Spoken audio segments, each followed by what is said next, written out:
Live from Fargo and serving you on TV, online, and on the go, this is Valley News Live at 5. We begin with breaking news. Fargo police are now releasing names of the two men killed in a deadly North Fargo crash last Friday. Police and emergency responders were called to a head-on crash in the 4300 block of 7th Avenue North that resulted in 2 fatalities. Police say 30-year-old Nathaniel Wilson of West Fargo was driving westbound on 7th Avenue North at a high rate of speed and crossed into the eastbound lane, colliding with a vehicle driven by 49-year-old Thomas Robert Edmonds of Fargo. Police say evidence shows that Wilson intentionally crashed into Edmonds' vehicle. The Minnesota State High School League is now releasing plans for the upcoming fall sports season. High school football and volleyball will be moved to a spring start, meaning that the seasons will start between March and May of 2021. However, some high school sports were given the green light to start this fall. Girls tennis, boys and girls cross country, girls swimming and diving, and boys and girls soccer will all start on August 17th. Some spring sports may be moved to a later time as a result of the decision. A North Dakota volleyball coach was fired after students came forward with allegations of inappropriate behavior. In this exclusive story, one 18-year-old girl told administrators at Oaks Public Schools the coach kissed her and would often slap her butt. Valley News Team's Joshua Pagero read through the school's investigation and joins us in the studio with more. Joshua.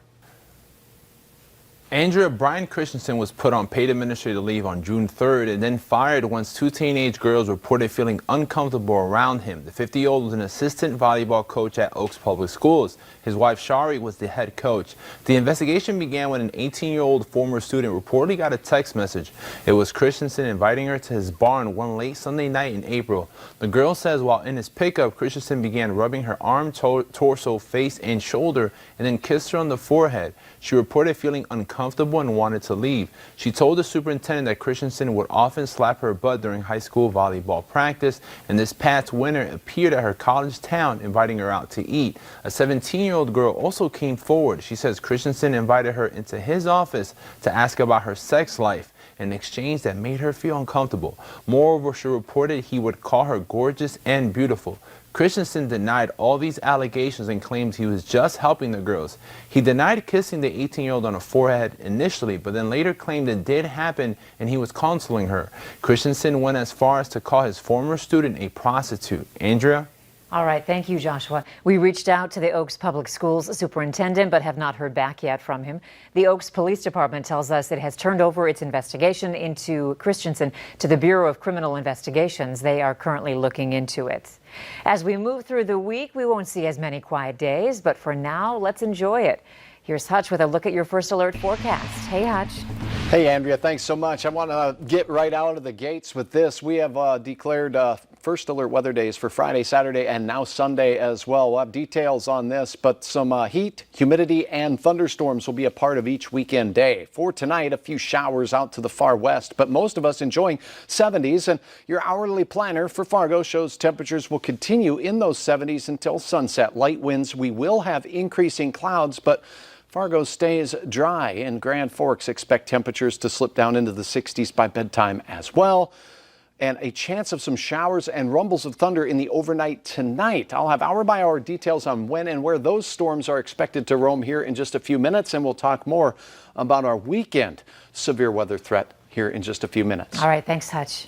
A man is in the Beltrami County Jail after leading deputies on a chase across 3 counties.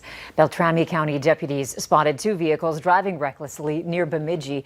One vehicle was driven by 31-year-old Billy Joe Large.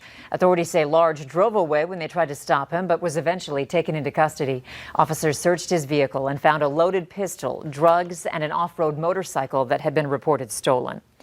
One woman is now in jail after an early morning garage fire. Police say it happened just before 2 this morning when officers were dispatched to the 1200 block of 11.5 Street North for a report of a woman starting a building fire. When officers arrived, they detained 27-year-old Sarah Dawn Annette of Fargo. She was given medical attention on the scene and then arrested for arson.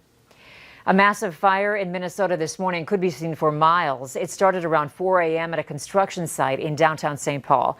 By the time firefighters arrived, it was so strong they could only fight it from the outside. Officials say they found embers from the fire miles away. Minnesota Public Radio reports a 5-story hotel was being built on the site. Firefighters stayed on the scene for hours, putting out hot spots.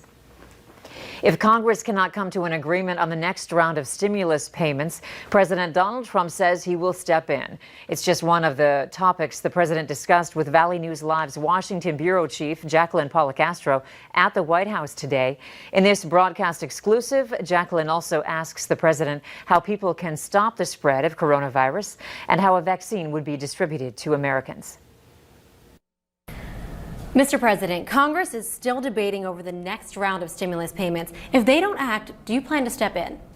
Well, I'm going to have to, because we have to take care of our people. And the problem we have is that they're looking, the Democrats, to take care of states that have been poorly run. And they want to do bailout money. And it has nothing to do with Corona. It has to do with something much different. And that's years of neglect and not good management.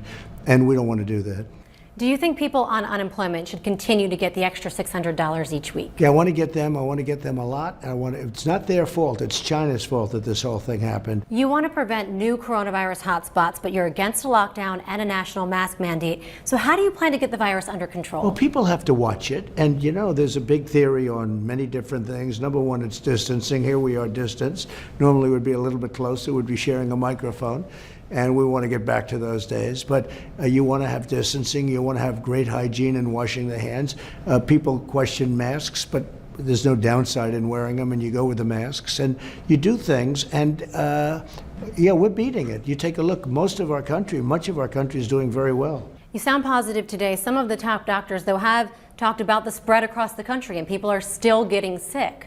Well, I think you're going to have it for a little while. We're having vaccines made at a record level. I think we're going to be very successful with the vaccines. 2 vaccines are in the final stages of testing. What's your plan for getting millions of people vaccinated? So we're all set up with our military. Logistically, we're all set. We have a general who does this. He delivers usually soldiers or other things, equipment. And now he's delivering a vaccine. He's really fantastic. It's a great group. It is logistically something that's going to be incredible. How will you decide who gets access to the vaccine first? Well, we're going to be very judicious. We're going to do it with the people that need it most. And frankly, the people that need it most, as you know, are elderly, especially elderly that have a problem, whether it's diabetes or a heart problem. And we will do a real job with that. But we're going to be very judicious. We're going to be smart about it. In North Dakota, 149 new cases have been confirmed, as well as 2 new deaths linked to the illness. There are now 1,111 active cases in the state and 107 total deaths. Over 5,700 people are listed as recovered.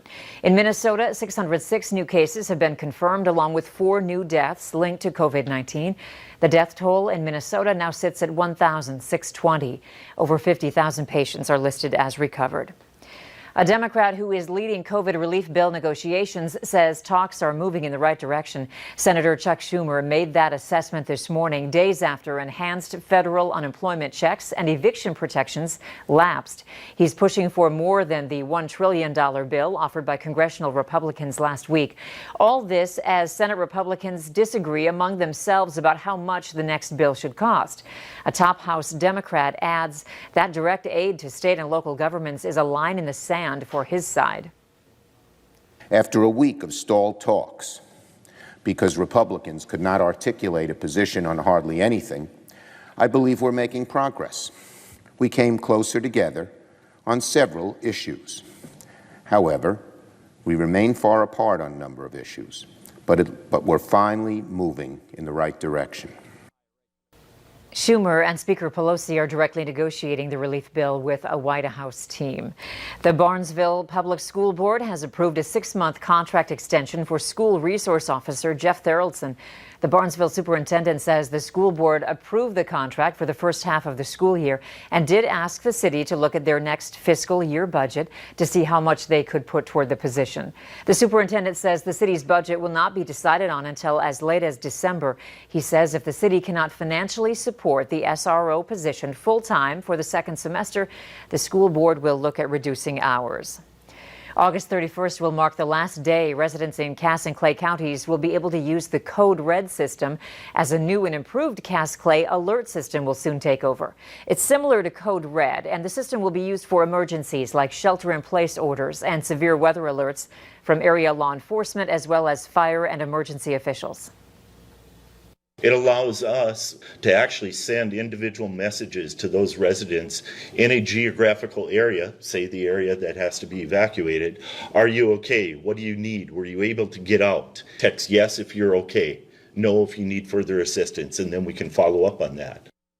Officials say the new system is more user-friendly. You can now add up to 5 locations to your account where you want to get alerts instead of just your home address. To sign up, we have the link on our VNL News app. Just click on this story. Another mixed-use development is coming to the growing downtown Moorhead area. At this site, it will be a 5-story building with commercial space, underground parking, and housing on the upper units. The building will be at 1530 First Avenue North, close to Junkyard Brewing Company. The development is expected to be done in the summer of 2021. Not only is Notre Dame Cathedral being restored, but its historic organ is also undergoing a cleaning project. What goes into that years-long project is next on Valley News Live at 5. More 40s to start our day. A crisp start, beautiful finish. Now we do have a few clouds moving in, and some of us will see thunder in the overnight hours. I'll have details on the track and timing of that, and we'll update you on strong storm potential this weekend next.